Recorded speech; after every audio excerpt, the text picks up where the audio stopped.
I made my first $1 million when I just turned 23. And how did you do that? The queen of manifestation. The manifestation queen. Regan Hillyer. The manifestation queen, global entrepreneur, and founder of Regan Hillyer International. She's transforming lives by unlocking abundance, reprogramming minds, and turning dreams into reality. Do you believe in destiny? I do. I believe you can also rewrite the script. Into the 5 years time imagine what that person looks like, and how do you get the information? And I was 19 and I was like, okay, I'm gonna start just being the $1 million version of Regan. Now I was no idea what I'm doing with my life, 6 figures in debt, but I just started walking around the house. I was like, how would if I really had $1 million in my bank account or more, how would I be? How would I feel? How would I wake up? What would I be thinking about in the morning? And I started just doing this. When you were broke, what's the time frame after? As soon as you embodied that person that you wanted to be, did you become that person? And how did you do that? By trying a lot of things that didn't work. My first company was a drug and alcohol rehab. Long story short, that business partnership turned sour overnight and I lost everything. And I ended up sleeping on my friend's couch.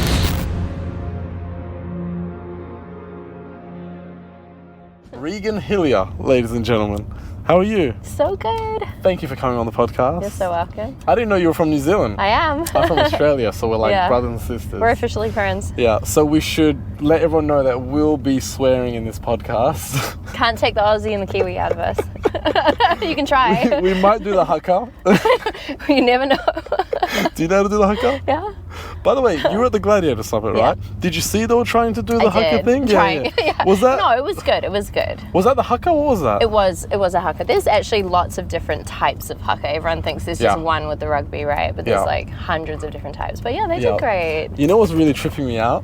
Your dress is creating like a Rolls Royce We're in a starlight. disco. We're in a disco ball. We've become the disco ball. I know. Look at on the ceilings. We're in Dubai. We have to bling it up. I thought it was the water. No, it's me. Okay. So you said to me you live between Costa Rica and Ibiza. Yeah. So you got a house in both locations and you just go back and forth. Yeah, I travel a lot of the year as well. Okay. Yeah. Mm-hmm. Why Ibiza and why Costa Rica? I want to know. Because a girl like from New Zealand, bottom of the world. Yeah. Now you're there and there. Totally. Well, Ibiza is very recent and I really just want to have a Europe base and I love that island and the energy. Most people know it for the partying, which is great, but it's a very spiritual island and it's got like a lot of powerful energy there. So yeah, feels really good.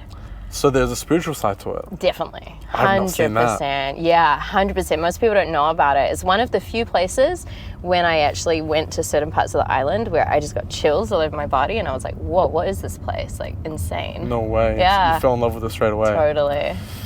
I mean, I've seen like Pasha and like... that side of it. That side of it. Yeah. Do you indulge in that side of Ibiza as well? Here and there? Yeah, you know, I feel... I spent so many of my younger years like so obsessed in building everything that now I'm also like, you know what, I want to enjoy my life more also and like, you know, like play a little bit and go out here and there. And so I'm leaning into that more, which is really nice. Yeah. Okay, that's nice. Well, people know you. Okay, tell the viewers if they don't know who you are. What do you specialize in? Well, I specialize in helping people have it all in their life in whatever way that looks like for them. And I effectively help them manifest whatever they desire, which can be in any area of their life. Yeah. What I like about manifesting is if you knew how to become like a millionaire, then it would be a series of administrative processes to get there, right? It wouldn't be manifesting because you know how to do it. But you almost like what manifesting is this is what I want. I don't know how I'm going to get it. I don't know how I'm going to do it. Yeah. But that's where I'm almost putting my compass or my pendulum in that direction. Yeah. Right? So that's why that's why I really preach manifesting as well. It's worked for me because I used to if I wanted something, it would be my password, right? Yeah. Right? So it would be my password. Totally. I'll always type it in, Yeah. And then after years, 4 years, 5 years, I was like, it just clicked. I was like, that was my password. Yeah, now, me too. Also. You as well? Also, yeah. So that's a hack. Yeah, it is a hack. It is because it's always putting your energy and your focus point pretty unconsciously even on it. Like you type your password often without thinking about it. You know, you just go into autopilot with it, which is like an amazing like check-in point for focusing the energy. Because wherever you put the energy, that's where it's going to expand in your life. Yeah. How do you manifest? Like, there's different ways of doing it. My way of doing it is talking with my friends. So we get together and we're excited and we're like, yeah, and then we're going to do this and I'm going to do this. Not maybe if it's with them or without them, but it's like, I'm doing this with this guy and then we're going to do this and we're going to do this. Just talking about it is manifesting it. Totally. Right? Speaking it into reality. Yeah. Yeah. But you don't do it on your own. You don't speak into reality on your own. You can. You can. You could sit there with a journal, for example, and write out, I'm so happy and grateful that this has already happened, and get into the state of feeling that it's already done. If you literally, let's say you have no friends and you have no one to talk to, right? You could literally sit down and speak it into reality by yourself. It would still work. Yeah. Yeah. How do you do it? Okay, well, manifestation is a very broad topic, and we could be here for days on how do you manifest. But if I was to summarize my process, firstly, I get people to get really clear on their vision, and this is what I do as well. And this is the vision from your soul, the vision of your higher self, not the vision of what you've been told you should have, or that you're worthy of, or society or your family expect of you, but like your core vision, right? Getting really unapologetic and big with that. And then the next layer to this is you've got to increase your capacity to expand. So most people have like a vision board, for example, but they never actually get what they want because they don't have the capacity to hold it. So you've got to start expanding your capacity to actually hold that vision and hold all the energy and the information associated to it. And we can break down, some ways of how to do this. And then the next layer is to remove anything in you that's stopping that. So if you want something and it's not in your life right now, then there's things within you that are blocking you and stopping you and slowing you down and holding you back, right? So this is like the fears, the stories, the self-doubt, emotions, so many things, right? So you've got to get in there and get into the alchemy of like, how do I shift this energy to become useful instead of having it stop me? The next layer is to actually be the version of you that matches with what you desire, okay? So we don't get what we do. Otherwise, everyone just working really hard would be living like an ultimate dream life, right? But we get what we're resonating with. We get the reflection of the version of ourselves that we're conditioning. So again, we can go deeper into this, but how do you walk and talk and think and act and be is the beingness. So you've got to condition yourself to be that version that's already received what you want. And then the fifth step is to take massive action, right? Everyone is like, oh, I'm going to sit at home and just pray and meditate and manifest. And it's like, no, you have to do things, right? You've got to call the person. You've got to go to that meeting. You've got to start the company, like whatever it is. But where are you taking that action from? Is it from a place of fear and doubt, or is it from a place of really feeling like it's already manifested, right? This massive aligned action. Yeah, that's the core of the process. Got ya. So you're saying if I was to manifest something, but I don't pick up the phone or anything like that, but what I do is I keep living out my day, and as the universal, whatever you want to call it, God, the universal, energy, as it brings me opportunities every day, which it does, because I've got my pendulum or I'm focused on this thing that I'm visualizing, I take things from everyday opportunity in life that takes me in that direction of where I want to go. That could also be a way of not actually picking up the phone, but it'll probably be a slower process. It's like 80% internal and energetic, and then 20% the action that you take. So yeah, sometimes it's specifically like, you know what, I'm going to call that person and pick up the phone. Sometimes it's like taking action from a place of guidance. So it might be like, you know what, I was meant to go to this event, but actually I'm going to go to this other event because this feels, for some reason, like I just need to go. Yeah. And then you go, and then you meet this person that invites you there, which then this happens, and you ride, and all of a sudden you're like, whoa, like how synchronistic, right? Yeah. But you still took action. You still participated in the process. You were listening. But it's from this place of what I call surrendered manifestation. So most people are manifesting from what I call manufactured manifestation. So this is when they're like trying to join the dots, make it happen. It's got to happen like this. I want to make this much money, and it's going to happen this way. So I'm going to push and hustle and go for it. And you can do it, but at what cost, right? This is where I see even very high level people getting burned out, they're stressed, and they hit caps, right? I've had clients making multiple millions of dollars and they can't reach through that threshold because they're doing it from this like push, control. I've got to make it happen energy, right? And then there's more what you're talking about, which is surrendered manifestation, where you realize that you're such a small part in this, and you actually allow the manifestations to come through you, and you're listening to the guidance, and it might not be logical, and you're taking action, but it's from a place of deep inner listening and saying, okay, you know what? Yeah, I'm going to go to that event, even though I don't know why I need to go here. And you go, and all of a sudden, Sure. Right? what if you manifest something that God doesn't want for you? So, and then you're really proactive, you're picking up the phone, you're calling, you're doing everything, but it's just not happening. Is that like God not wanting that for you? That's why when my ex left me, I didn't try to save it. Okay, Yeah. see ya. Because if God wants something to break, I'm Right. not going to try to go against God's will Yeah. and try to hold it together, because it's like if I swerve out of my lane to get something that's not meant for me, God will take away from me. Yeah. But if I try, but if I accept everything in my lane that God gives me, no man can take away from me. Totally. Right? Yeah. So it's like, what if you're manifesting something that God doesn't want for you, and you're really proactive with it and trying? Yeah. Does that exist? Totally. So, some people are trying to manifest from the limiting constructs of their mind and their ego and their conditioning, and that's generally what's happening. So, it can be hard to figure out when you're in it, like, is this really the highest or not? So one of the things I love doing is simply like, okay, let me align to the highest outcome. So this is a good example, right? Some people might be like, I want to manifest that girl, like that Susan, right? And it's got to be her because I'm fixated with her, right? And then God, the universe might be like, well, yeah, Susan could work, but have you seen Haley? Like she's way better for you and way more amazing in every single way. But you can't even see Haley, even though she's around the corner from you, because you're like, Susan, right? And so, I, instead of getting fixated on like, this has to be the manifestation, I'm often manifesting from a place of like, let me align to the highest outcome, the highest partnership, the highest relationship, the highest frequency and expression of love, the largest amount of money. Some people might be like, $1 million a year. Well, what if God's trying to give you 10 and you're fixated on the one, so you're missing out on this huge opportunity over here, Yeah. So if I want $1 million and I manifest $1 million, but God wants to give me 10 million, how do I not manifest on $1 million? Well, you do need to technically manifest $1 million to get to 10, right? Okay, It's like sure. a stepping stone. Sure. But yeah, you want to, instead of being fixated on like, this is the thing, this or more, this plus greater, this or more, $1 million or Got ya. more, right? Got ya. All of a sudden you open the window. Got All of a ya. sudden your whole consciousness goes, oh, what else is there? Rather than it has to be this amount, Yeah. Most people are dreaming too small.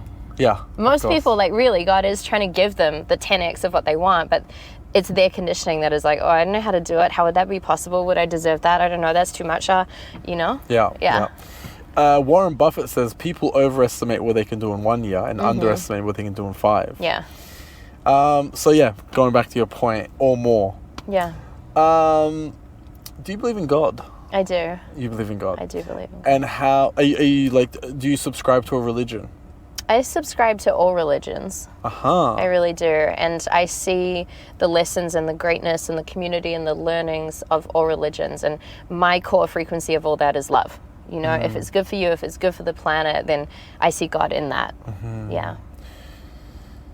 What's the connection with God and manifestation? In what sense? Because there is a connection. Yeah, right? You're absolutely. almost talking to God, asking him, this is what I want. Yeah. What is that, like, link those two things for me. How does it work? Well, let's look at it even from the frame point of science, because we could swap out the word God for universe, for great creator, for great spirit, for quantum field, actually, right? We could look at all of that. So even if we look at this from a physics standpoint, we are a part of the quantum field, which is connecting all of us and is us simultaneously. And if we're zooming in, we're made up of, particles and electrons vibrating around. And if we zoom into that, we're made up of oscillating sound and light wave frequencies. And if we zoom into that even more, we're 99.999% nothing. And if we zoom into the nothingness, what are we? We're just creation. We're God. We're infinite. We're source. We're all of it. So we can find God even in the tiniest micro zoom in of how we are created and made up, and how our manifestations are created and made up. And science also tells us there's no separation between any of it. And even through the quantum field, two particles can be entangling and interacting with each other relative to time, space, and distance. And so there's a point where the science breaks, and it's just like, well, this is godly. This is God. We are God. God is everywhere and infinite, and we're all of it. Hence, manifestation is also. We can't manifest and not acknowledge the infinite nature of ourselves, our consciousness, and the structure of our entire reality. It's one. It's interwoven. Yeah. Have you read the book The Alchemist? I haven't. I've heard of it though. It basically says we are all our own gods. Right. Right. Do you believe in destiny? Do you believe everything's pre-written? I do, and I believe you can also rewrite the script for it. So let me explain. I believe that if someone was to sit on their butt and basically do nothing and be like, oh, I don't know how to manifest anything, and just let their life unfold out, I do believe there is a predetermined pathway and pathway that they've signed up for, you know, before they got here. And I also believe that we're intentional conscious creators, and that we can co-create with God in the universe, and that we can go in and put our own consciousness and skill set into that and accelerate things and adjust things and change things and make them even more better. I believe we can live out maybe 10 lifetimes of greatness in one if we were to get in there and do this work. So yeah, I believe that it's kind of both. There's destiny, there's divine timing, and there's also adjustments that we can make along the way. If I see what you mean. Let me give you a practical example. So let's say we're here right now, and we're just the version of ourselves here today. And if we go back 5 years, we were ourselves. But if we speed ourselves up to now, we've evolved for 5 years down the track, right? We're just like younger, better looking, cooler, like, you know, that's how it works, right? So we're aging with time. Yeah, exactly. We're looking better with time. Oh, yeah.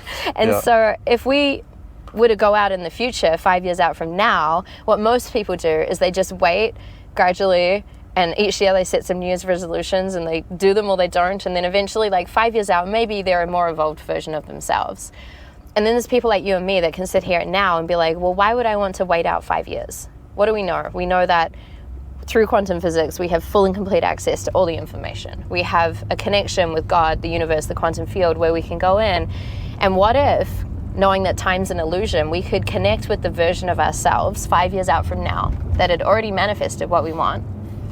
And then what if, because remember, it's the beingness, not the doing, what if we could access the information associated with being that version of ourselves? And what if we could import that and be like, well, okay, that version of me that's already manifested exactly what I want. How do they walk and talk and think and act? How do they dress? How do they speak? What do they do every day? What's their connection to God? What are they excited about? What do they say yes to? What do they say no to? And then start living into that version of ourselves now. Start hacking the system. Wow. Right? And so you're not just evolving gradually to one day like, oh, now I'm 5 years on, more evolved. No, all of a sudden, that 5-year version of you, like you can access that now, and maybe in like a month, you could be that version of you. And then because you shift your beingness and your consciousness updates, your external reality shifts, and your life, which is just an illusion, starts reflecting back your beingness of you embodying those manifestations, and they start showing up faster. Right? So you see, someone could just wait out the 5 years, or someone could be like, let me import that information, bring it into the now, be it, act from this place, and completely change my life in like a month maybe. So look into the 5 years time you, and then imagine what that person looks like, and then and how do you get the information? Think of it like an interview. And to be clear, you can visualize, but you don't have to. Some people are like, I don't see anything. You don't need to. This is really a feeling vibration, right? So imagine you know, close your eyes and you can just literally pull up a version of you. Like, I choose to connect with the version of me, not even 5 years, just out of my future that's already manifested what I want. And then ask questions. Okay, how does this version of me walk? How do they talk? What's their body language like? How do they feel when they wake up in the morning? What do they say yes to? What do they say no to? What kind of exercise do they do? Like, you get into the details. Notice It's not, how do I manifest this thing? It's not, what's the business strategy? It's, what is the beingness? How do they walk into a room? How do they sit at that conference table? What kind of people are they around? What mentors do they have, right? You get into the detail and just write it down. You can just be with it internally. You can talk about it with a friend, or you can just write it down. You know, I started doing this a very long time ago. I was probably 18, turning 19 years old. I was a broke uni student. I was in over 6 figures of debt for coaching and courses and education. I had no idea what I wanted to do with my life. And I went to this personal development event, and long story short, I ended up making friends with one of the speakers, and he was like, hey, come to our like speaker dinner tonight. So I went to this dinner and I walked into the room and I felt so uncomfortable. Everyone was like, 40, 45 years old, super successful, and I'd seen them all speak on the stage and I felt like I wanted to die. I was like this broke university student. I had no idea what was going on with my life. Every part of me wanted to just leave the room. And so I thought, okay, I'm not going to leave the room. You know what? I'm going to just ask them all, like, how'd they really do it? Like, I heard all their stage talks, but like, come on, tell me how you actually did it, right? And so I started asking them these questions, and I went home that night totally confused because they'd all done it and created their success in a totally different way. All of them, 40 of them, totally different. Yeah. And I lay there and I was like, okay, what is it that's similar about these people? And then I realized they kind of all felt the same to be around. They felt amazing to be around. I felt their heart. They felt like they had this amazing high vibe energy. I noticed like their body language, their shoulders were back and their eyes were up. They had light in their eyes. They were smiling. And I was like, how did I walk into that room? My shoulders were down. I wanted to die. I was looking at the ground. Like everything about me wanted to disappear into a hole. And I thought, what if it's got something to do with how they're being? And I was 19 and I was like, okay, I'm going to start just being the $1 million version of Regan. Now, I was no idea what I'm doing with my life, 6 figures in debt, but I just started walking around the house. I was like, how would if I really had $1 million in my bank account or more, how would I be? How would I feel? How would I wake up? What would I be thinking about in the morning? And I started just doing this.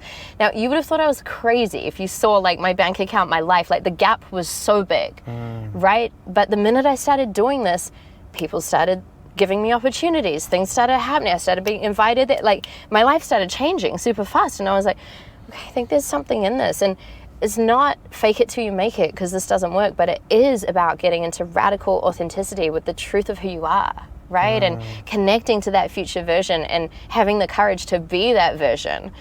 And then that's when you start, accelerating the divine timing or the destiny, if you like. Wow. Yeah. Wow. So simple. Yeah, it really is. Yeah. It's like, imagine if this was taught in school and kids got it. And it's like, hold yourself like that. Yeah, be like that. Yeah. Hold yourself like that, and then so then what you're saying is be, and then you will become. Yeah, be, you become, and then your life starts to reflect back what you be. That's it. Wow. Okay. So we're getting a coffee. We're getting now, coffee, actually. yeah. Yeah. What would you like? I would love an almond milk latte, please. Almond milk latte coming right up. Thank you. Oh, there it is. I have so many questions about what you just said. Yeah, amazing. Almond milk latte. Yes, please. Hi, how are you? Hot? Yeah, thank you. Can I get a hot almond milk latte, large? And can I get an iced coconut milk matcha with a shot of coffee in it? Large. Ooh. There was a girl that came into my life and she put me onto matcha with coconut milk, and I love it. But I go extra crazy. I love it. And I put a shot of coffee in it. I have something to say about what you just said about fake it till you make it. Okay. Because I believe in fake it till you make it. Yeah? Because no, pay with card. Because it's not. Thank you. It's not that I believe in fake it till you make it. Right? We haven't got our coffee yet. People here in Dubai that are worth 10 million, they act like they're worth 50 million. Yeah.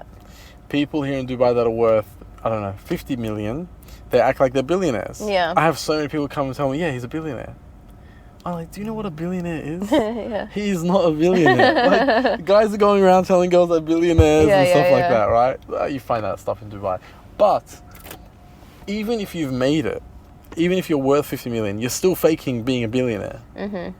Right? Yeah. So, but that's them doing the manifesting thing, saying it, speaking to existence. Yeah, well, there's a line, right, between like lying to other people, Okay. True. right, True. versus embodying a frequency and an energy and acting from that place. Got ya. Right? It's a fine line. Yeah. It's Yeah. a fine line Yeah. where you're either actually like highly Yeah. integral because you're living from your highest, most powerful version of you, Yeah. versus highly not integral because you're just full of shit and you're lying. Yeah. Yeah. You know, True. it is a lie. True. Yeah. So we need to highlight that line, because a lot Yeah. of people use that to manipulate. Exactly. So here's what you don't do. Let's say you're worth 50 million. You don't walk around going, I'm a billionaire, because that's a lie. But if you're worth 50 million and you want to become a billionaire, you can be that billionaire version of you and walk and talk and think and act and show up from that place. Even if someone asks, like, you know, how much money do you make? You could say, well, you know, right now 50 million, but I know where I'm going and I'm going here and it's happening fast, and you speak it into reality. Yes, you know what I mean? Yeah. So be it, embody it, don't say it. Yeah. Yes. Yeah. Don't lie about it. Don't lie about it. Yeah. Don't say if you are. Don't make me throw names. I'll throw names right now.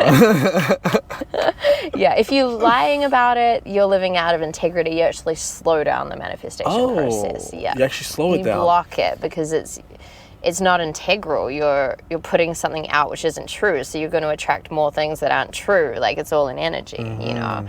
Versus, again, like being really true, being like, yep, this is where I am, 50 million, whatever. Okay, this is where I'm going. That's my truth, and I'm acting from this place. Right? Instead of pretending that it's here right now. It's a line. Wow. Yeah. So many people get stuck in that. Yeah, especially here. So many people get stuck in that. Yeah. Wow. Yeah, because a lot of people would be blocking their manifestation. Fully. Because they're like, I am this, but they're lying to everyone. Yeah. Imagine, you actually slow it down. So you know the rules of manifesting completely. I did not know that doing that was blocking it. Yeah. Wow. Yeah. Fully. Yeah, it slows it down. Yeah. That's why the people that are, well, how we talk in Australia, talking shit, right? Yeah. That's why a lot of people that are talking shit, they always remain talking shit because they actually don't have the growth.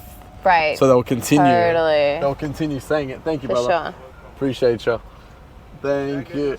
No, do you want a straw? No. No, we're okay. Thank you. See you, brother. Awesome. Yes. Thank you so much.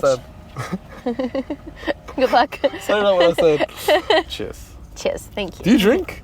Alcohol? Yeah. No, I don't. I don't. Does that block manifestations? It feels to me that it does affect my frequency, and it pulls me a little out of my center, and I prefer not to. I don't have any judgment for people that drink, but with everything, you know, I ask, is it good for me? Is it good for my frequency? Is it good for my body? And it doesn't feel like it's good for my frequency or my body. So I met somebody that is a representation of like Islam. Yeah. Lives in America, and you know, and hangs around with this person that's very rich. Yeah. You would know him if I gave you his name. Very rich. Yeah. Who is turning his life into Islam. Okay. And he said to me he doesn't drink, but he does other things. Okay. Right? Like smoke weed or mushrooms or whatever it is, right? Psychedelics. Yeah. And I said to him, I mean, weed's not really psychedelic, but you know what I mean. Yeah, it's still a state alterer. Yes. Yeah. And I said to him, but these are toxins, and in Islam it says obviously having toxins, you block the connection, or you block the, connection. You block the connection that you have with God, the communication. He said, that's alcohol. Alcohol is a toxin that blocks that, but weed, I actually feel like it enlightens me to be able to connect with God more. Sure. What do you think about that? Well, I think there's 3 layers to this. So firstly, I agree with the alcohol. I agree that it alters people's state and it does block a connection to God. Interesting that strong alcohol is called spirits also. It's an interesting choice of word. Wow. Interesting, right? I just realized that. Yeah. Would you like to put your coffee here? I'll put it for now. It's a little hot. You can put that in the door. Perfect. Thank you. Okay, so weed, I agree with what he said, but I think that concept is a little outdated. So here's what I mean. I think for a long time on the planet, weed did help people actually establish a greater connection, create heightened states of creativity, insight, downloads. But from a frequency standpoint, as we are growing and shifting and our consciousness is evolving, so is our planet. So if you actually measure the planet with the Schumann frequency and everything that's going on, the frequency of the planet that's oscillating and vibrating is actually much higher than it was like 30 years ago, for example. So if the planet's frequency was here 30 years ago and weed had a slightly higher frequency, then if you smoke it, it's actually going to elevate your frequency into that state. But the frequency of the planet has changed. Wow. And it's actually higher now. And so when you smoke weed, that doesn't really often for most people actually happen anymore, which is why people might feel really relaxed, sleepy, tired, like maybe a little burst of creativity, but then they are hungry and they want to go to sleep, right? It's a great time. Yeah, because it's not actually elevating. Now, other psychedelics, other plant medicines, if we start talking about ayahuasca or things like that, are actually raising your frequency up, and they are still working in that way. How long will they work for? I'm not sure, but right now they are still elevating if they're done in a safe and conscious and intentional way. Wow. Yeah. Is that why you live in Costa Rica? It's not why I live in Costa Rica, but I do work with plant medicine, and I take groups to Peru every year and work with shamans over there and sit in ceremony, and I've had a lot of big manifestations and changes in my life thanks to that work. So yes. That is so crazy that you just break it down like that. The frequency of the earth, of the planet, compared to the frequency of how you feel when you do the psychedelic. Yeah. So right now, to elevate, ayahuasca would be one. Ayahuasca, Wachuma or San Pedro. Okay. Mushrooms also really great. Again, all of this in a intentional, conscious, good quality way where you know where the medicine's from and how is it grown, and there's a lot of elements that need to come into it. But yes. Yeah. Interesting. And you told me you were 18, you were broke, you were a uni student. By the way, did you watch The Secret? I did. Did that change your life? It did, yeah. I watched it when I was probably 17 or 18, and it was one of my first entry points into this world. I was like, whoa, you can create cool things in your life. This is amazing, you know.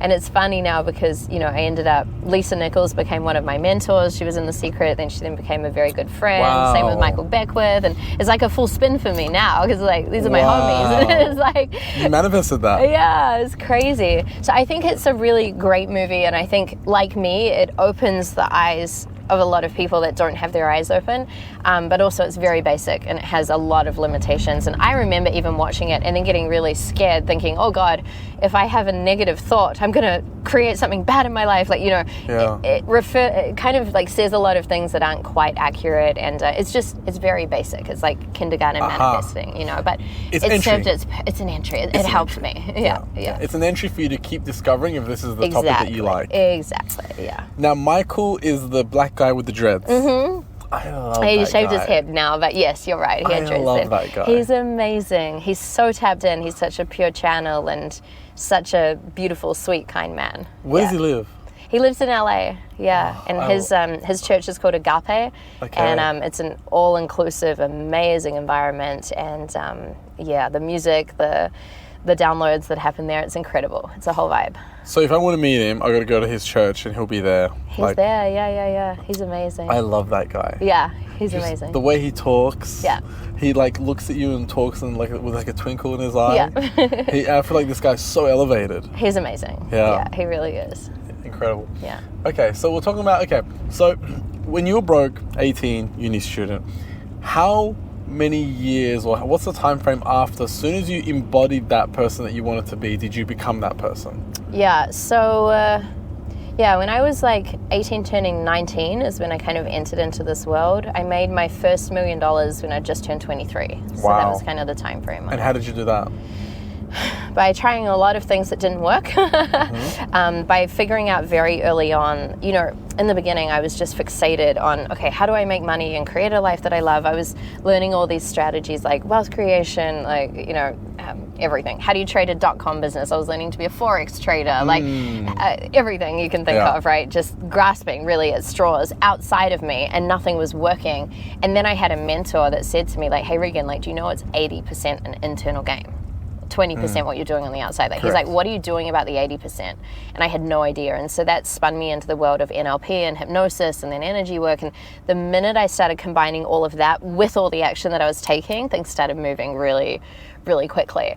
My first company was a drug and alcohol rehab, and I created almost like a mobile rehab where we'd put people up in like high level, like lawyers and celebrities, and we'd have them privately instead of going to, you know, a 12-step system where everyone knew about it. We'd put them in private hotel rooms and treat them naturally with vitamin C and therapy and things like that. And that was in New Zealand. Then I moved over to Melbourne, Australia, and I was living in the Eureka Tower, you probably know. And I was expanding that business out over there. And long story short, that business partnership turned sour overnight, and I lost everything. I had overnight. I ended up with $8.70 in my bank account. I was evicted from level 49 in Eureka Tower from my apartment, and I ended up sleeping on my friend's couch and asking him to pay for my food. And I remember at that moment, I mean, I was 22 at the time, and I was like, okay, I suck at this. Like, I can't trust myself with money, with partnerships, with decisions, nothing. I felt so embarrassed because so many people were telling me that this would happen, and then it happened, you know? And so I thought to myself, okay, I just need to get some sort of job. I'd never had a job in my life, but I was like, I need some sort of stability where I can just buy food, right? And so I thought, well, if I'm going to have some sort of job, I want it to be something that I care about. So I called one of the seminar companies that I went to one of their events. I called them and I was like, okay, I can come and do anything for you. Like just anything. Like you tell me, I'll work so hard, da da da. And the lady on the phone, her name was Lou, she was like, yeah, that's really sweet, honey, but like we're not hiring right now. And these words came out of my mouth like, look, just let me start and I'll work for free for a month, and if I'm good, you can keep me. She's like, okay. Wow. She's like, you can come in tomorrow if you're working for free. Yeah. So I asked my friend, I was sleeping on his couch. And your friend's like, you're not going to help me with that? I'm like, can you help me for 1 month with food? He's like, okay, babe, I got ya. I was like, all right. And so I turned up to the office. Good friend. Very good Do you still friend. speak to him? Bless him, yes. Bless him. Good friend. And so I turned up at the office and I'm like, okay, what am I doing? And and she's like, you're on the phone, honey. And I was like, oh, sales. She's like, no, not sales. She's like, no, you're going to book the appointments for the salespeople. So I started cold calling a big long list of names and numbers, selling them, you know, financial education, not even booking the appointments for someone else to sell them financial education. And within that month, I became the top salesperson in the company, renegotiated everything, said I wanted to work from home.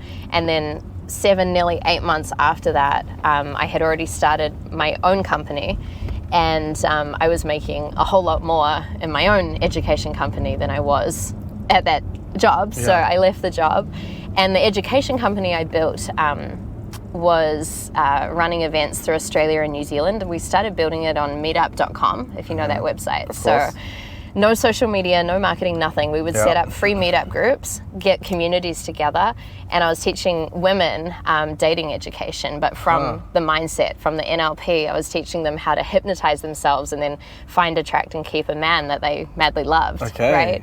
And so I started this, and the event started with 10, 20 people, and a few months later, there was 2,000 people turning up for free in a park, coming to listen to these events.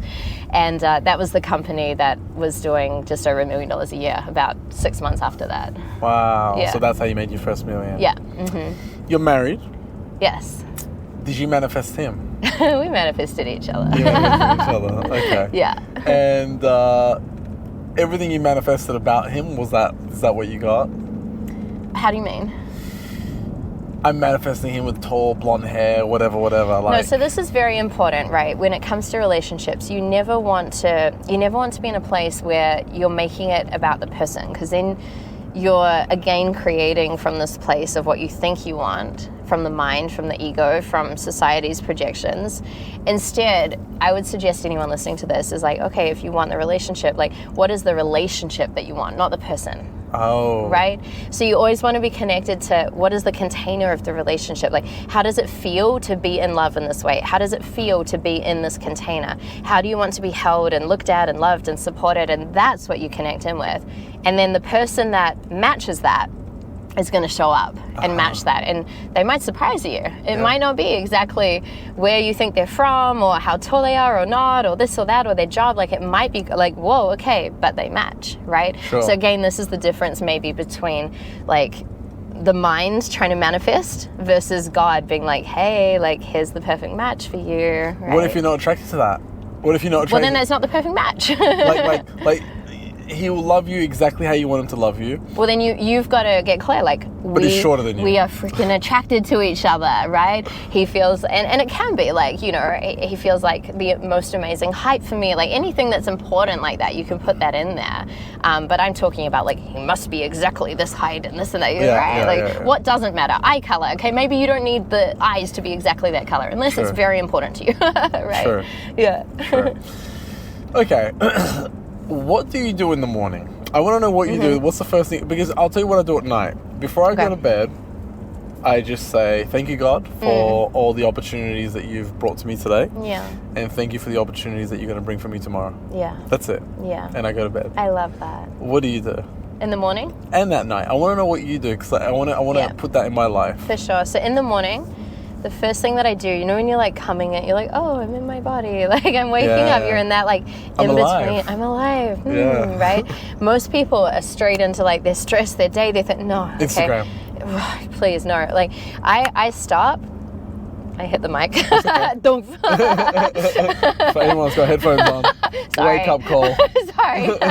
Listen. Like, are you listening? You better listen right now. This is important. Yeah. Yeah, so when you're coming into that beautiful in-between state, I literally stop and I connect with my soul. That's the first thing that I do. So I literally I connect and just say, you know, I connect with my soul right now. And I just ask, you know, what does my soul want in this moment? How does my soul desire to be expressed? Like, what does my soul need right now? A coffee.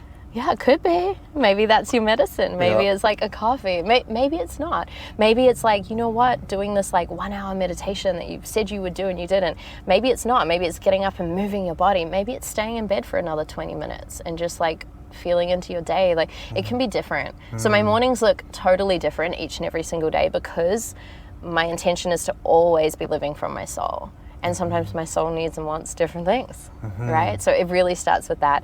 And then after that, I'm always in gratitude, my connection with God. Like, thank you so much. Like, I have so much to be grateful for every day. I'm so grateful that my eyes work. I'm so grateful that I'm breathing. I'm so grateful my body's healthy. Like, you know, it might sound simple or basic, but those are really my gratitudes. It's just like, this is so good.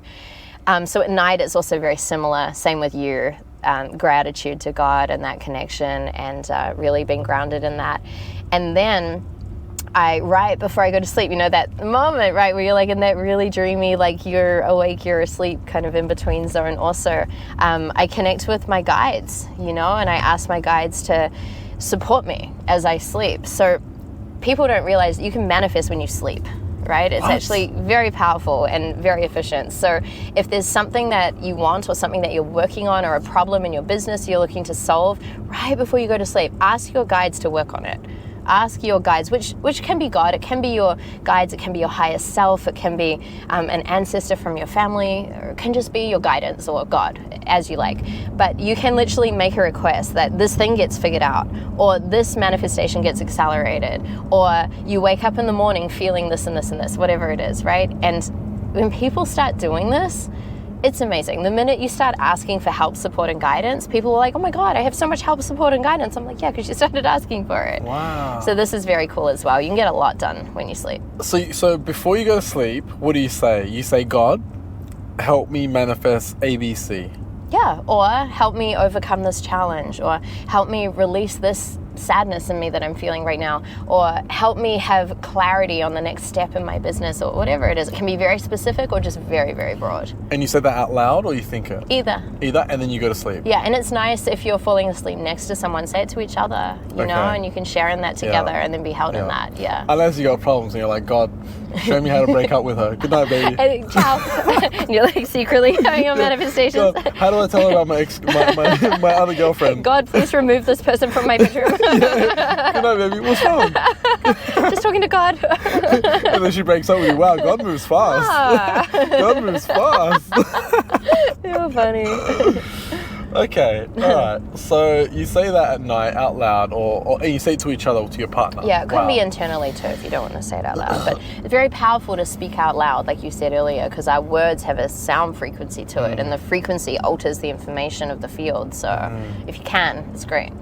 Okay, so it's like Okay, got ya. So God help me with this problem that I'm having, and then you just go to sleep. Yeah. And then your Hand it brain, over. and then you hand it over.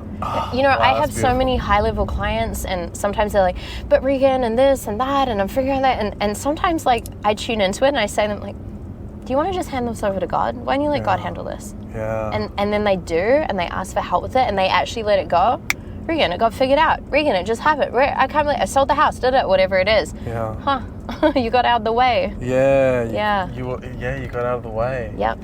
Damn. We're our biggest block to manifesting. Wow. We are our biggest block. And really, if you're letting God manifest through you, if you're doing God's work, if you're embodying as much of God as you can, like, you're going to be in a greater flow. It's going to be easier. There's going to be higher synchronicities. There's going to be more magic. You're going to be in more alignment. You're going to make more money. You're going to help more people. Like, it's when we get in the way is the problem. I think that's why Dubai and the Middle East is doing so well, because you don't see God where, like, in Australia, Yep. it's not cool No, to believe in God. I know. You're right. Oh, gay. Yeah, I got to go to church, gay. Yeah. Here, it's like, no, God. No, God's- it's important. It's a center point, and Yeah. as it should be. Wow. Yeah. That's why the West is going down, and I think this area of the world's going up. Totally. No, it's crazy. Yeah. Okay. Wow, you blew my mind just then, by the way. Let it go. Let it go. Give it to God. Hand it over. That is surrendered manifestation. Yeah. And when you put more pressure on it and you think about it more, you actually give it more energy, and it gets bigger, and it becomes a real issue. And you're controlling it. Yeah. And what's happening underneath the surface? You think you have to control it, or why? Because you don't trust in God. Yeah. Because if you did, you'd hand it over. Yeah. So you're blocking that connection. What do you do when you get really angry? Scream. Like, scream. Like let's say you have a business partner, Yeah. or let's say you have a friend or something, or you know, you're doing this business deal with somebody and they scam you, Sure. they whatever, Yeah. right? What do you do when you get really angry? I make sure I feel the emotion, because it's important, because it's energy, and it's energy that's there for a reason.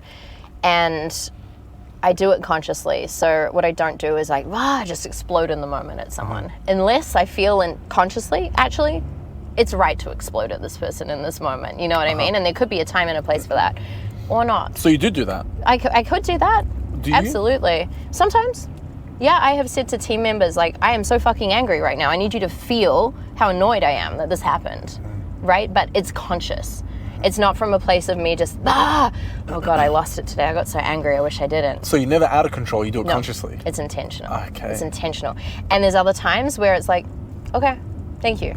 We'll discuss this later. And then I leave and I process the anger myself. Because no, it's not in the highest to actually rage right now. Sometimes it is. Sometimes it's important that people feel the effect of something that's happened. So it's very important. But anger to me is like, people tag it often as something bad, like a bad emotion we shouldn't be feeling. For me, it's powerful. It's a creation energy still. It's lightning. It's something that comes in and sparks something in some way. And then where do you want to redirect that energy? What is there to learn from this? Like, what then opens at the other side of it? Like, it's energy in motion. That's what emotions are. It's energy in motion. So where do we want that energy to shift to? Because again, energy can't be created or destroyed. We can't create or destroy the anger, but we can transform it into something that goes poof and creates something moving forward. So for me, it's no different to feeling like so much happiness. Okay, it's coming up for a reason. Let me breathe into this. What's going on? It's a tool to work with. Yeah. This is my strategy in my life, and it's worked for me, but I want you to tell me what you think. Let's say negative energy comes towards me, something happens, a business deal or something, or somebody disrespects me or whatever. I don't throw it back. I let it flow through me, right? And I think it's because if I flow back, first of all, you're giving out negative energy, right? And people are human, people make mistakes. So if somebody flows negative energy towards me, I try to destroy that energy rather than throw it back at them. And also, I don't want to create resentment. Sure. So if I do that, they don't cause resentment with me because I understand everyone's human and everyone makes mistakes. Yeah. But I try to process it internally and not throw it back. Sure.